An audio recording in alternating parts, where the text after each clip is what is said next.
Hello, അസ്സാം വലൈക്കും. ഇന്ന് ഇഫ്താറിന് ഒഴിച്ചുകൂടാൻ പറ്റാത്ത എല്ലാവരുടെയും ഫേവറേറ്റ് ആയിട്ടുള്ള ഒരു അടിപൊളി ഐറ്റത്തിൻ്റെ റെസിപ്പിയുമായിട്ടാണ് വന്നിട്ടുള്ളത്. അപ്പോൾ നമുക്ക് നേരെ വീഡിയോ കണ്ടു നോക്കാം. അപ്പോൾ ആദ്യം തന്നെ ഞാനിവിടെ സ്റ്റൗവിലേക്ക് ഒരു പാൻ വെച്ച് കൊടുത്തിട്ടുണ്ട്.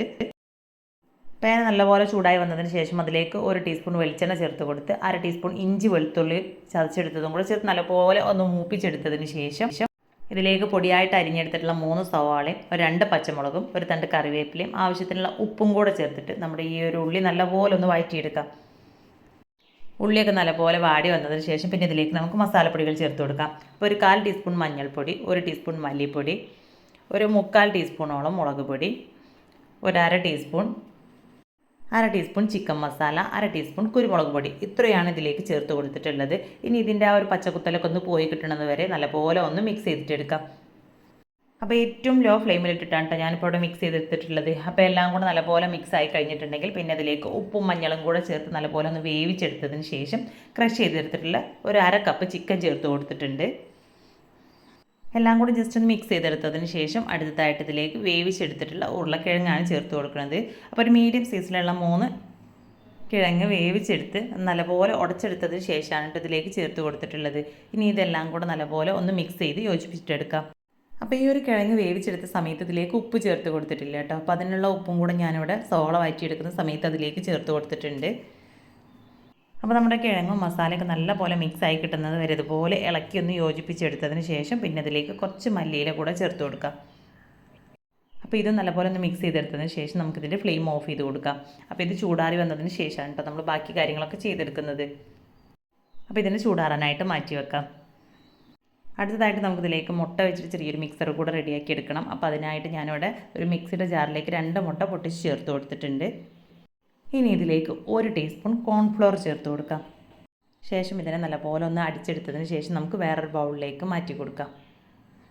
അപ്പോൾ ഇതുപോലെ കോഴിമുട്ടയിലേക്ക് നമ്മൾ കോൺഫ്ലോറൊക്കെ ചേർത്തിട്ട് ഒന്ന് അടിച്ചെടുക്കുകയാണെങ്കിൽ നമ്മൾ കട്ട്ലറ്റൊക്കെ റെഡിയാക്കി എടുക്കുന്ന സമയത്ത് അത് പൊട്ടിപ്പോകുന്നുള്ള യാതൊരു ടെൻഷൻ്റെയും ആവശ്യമില്ല. നല്ല കറക്റ്റായിട്ട് നല്ല പെർഫെക്റ്റ് ആയിട്ട് തന്നെ നമുക്ക് കട്ട്ലറ്റൊക്കെ കിട്ടും. അപ്പോൾ ഒട്ടും പൊട്ടിപ്പോവാതെ നല്ല ക്രിസ്പി ആയിട്ടുള്ള കട്ട്ലറ്റ് റെഡിയാക്കി എടുക്കാനുള്ള നല്ല ഈസി ആയിട്ടുള്ളൊരു ടിപ്പാണ് കേട്ടോ ഇത്. ഇനി ഓരോ കട്ട്ലറ്റും എത്രത്തോളമാണോ വലിപ്പം വേണ്ടത് അതിനനുസരിച്ച് ഓരോ ഉരുളകളാക്കി എടുത്തതിന് ശേഷം നമുക്ക് ഇഷ്ടമുള്ള രീതിയിൽ ഷേപ്പ് ചെയ്തിട്ടെടുക്കാം. അപ്പോൾ സാധാരണ നമ്മൾ റൗണ്ട് ഷേപ്പിലാണ് കട്ട്ലറ്റൊക്കെ റെഡിയാക്കി എടുക്കുക. അപ്പോൾ ഞാനിതാ ഈ ഒരു ഷേപ്പിലാണ് കേട്ടോ ഇപ്പോൾ ഇവിടെ റെഡിയാക്കി എടുത്തിട്ടുള്ളത്. അപ്പോൾ ഇതുപോലെ തന്നെ ചെയ്തെടുക്കണമെന്നില്ല കേട്ടോ. ഒരു കുക്കി കട്ടറൊക്കെ ഉണ്ടെന്നുണ്ടെങ്കിൽ നമുക്ക് ഹെഡ് ഷേപ്പിലും ഒക്കെ നമുക്ക് ഈ ഒരു കട്ട്ലറ്റ് റെഡിയാക്കി എടുക്കാം. അപ്പോൾ ഇതുപോലെ നമ്മളൊന്ന് ഷേപ്പ് ചെയ്തെടുത്തതിന് ശേഷം നമ്മുടെ കോഴിമുട്ടയുടെ ആ ഒരു മിക്സിൽ മുക്കിയെടുത്തതിന് ശേഷം നമുക്ക് ബ്രെഡ് ക്രംസിലൊന്ന് കോട്ട് ചെയ്തിട്ടെടുക്കാം. അപ്പോൾ ഇതുപോലെ മുട്ടായ മിക്സർ റെഡിയാക്കി എടുക്കുകയാണെന്നുണ്ടെങ്കിൽ നമുക്ക് ഒരുപാട് കട്ട്ലേറ്റ് കോട്ട് ചെയ്തെടുക്കാനും ഈ ഒരൊറ്റ മിക്സർ മതിയാവും. അപ്പോൾ ഒരുപാട് മുട്ട നമുക്ക് ചിലവായിട്ടും വരില്ല.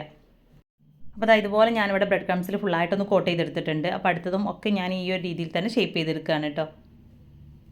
അപ്പോൾ ഈ ഒരു ഷേപ്പിൽ ചെയ്തെടുക്കാൻ ബുദ്ധിമുട്ടുള്ളവരാണെങ്കിൽ നമുക്ക് ഉന്നക്കായൊക്കെ ചെയ്തെടുക്കുന്ന ആ ഒരു രീതിയിൽ ആദ്യം ഒന്ന് നീളത്തിൽ ഷേപ്പ് ചെയ്തെടുത്ത് പിന്നെ അതിനെ ഒന്ന് കൈവച്ചിട്ട് പ്രസ് ചെയ്ത് കൊടുത്ത് അതിൻ്റെ 2 അറ്റം ഒന്ന് സൈഡ് കറക്റ്റാക്കി എടുത്താൽ മതി. പെട്ടെന്ന് തന്നെ നമുക്ക് ഷേപ്പ് ചെയ്തെടുക്കാനായിട്ട് പറ്റും.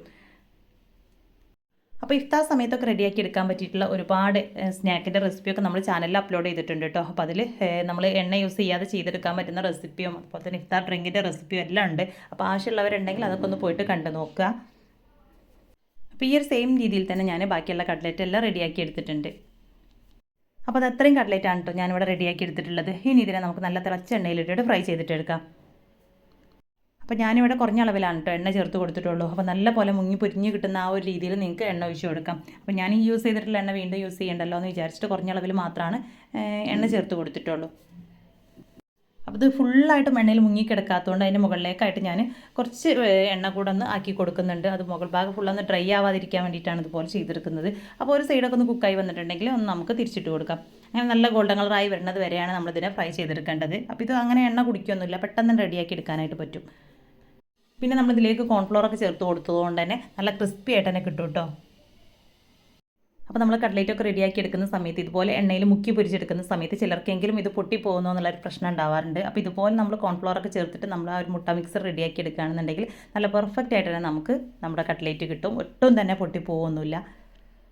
അപ്പോൾ നമ്മൾ റെഡിയാക്കി എടുത്തിട്ടുള്ള കട്ട്ലറ്റിൽ നിന്നും കുറച്ച് മാത്രമാണ് കേട്ടോ ഞാനിപ്പോൾ ഇവിടെ ഫ്രൈ ചെയ്തെടുത്തിട്ടുള്ളൂ. ബാക്കിയുള്ള നല്ല എയർ ടൈറ്റ് ആയിട്ടുള്ള ഒരു ബോക്സിൽ വെച്ചിട്ട് ഞാൻ ഫ്രീസറിൽ സ്റ്റോർ ചെയ്ത് വെക്കുകയാണ് ചെയ്യുന്നത്. അപ്പോൾ ഇന്നത്തെ നമ്മുടെ ഈ ഒരു കുഞ്ഞു വീഡിയോ ഇഷ്ടമായിട്ടുണ്ടെങ്കിൽ ലൈക്ക് ചെയ്യുക. അതുപോലെ തന്നെ നിങ്ങളുടെ അഭിപ്രായങ്ങളൊക്കെ കമൻറ്റായിട്ട് അറിയിക്കുക. ഇതുപോലുള്ള സിമ്പിൾ വീഡിയോസിനായിട്ട് നമ്മുടെ ചാനൽ സബ്സ്ക്രൈബ് ചെയ്യുക.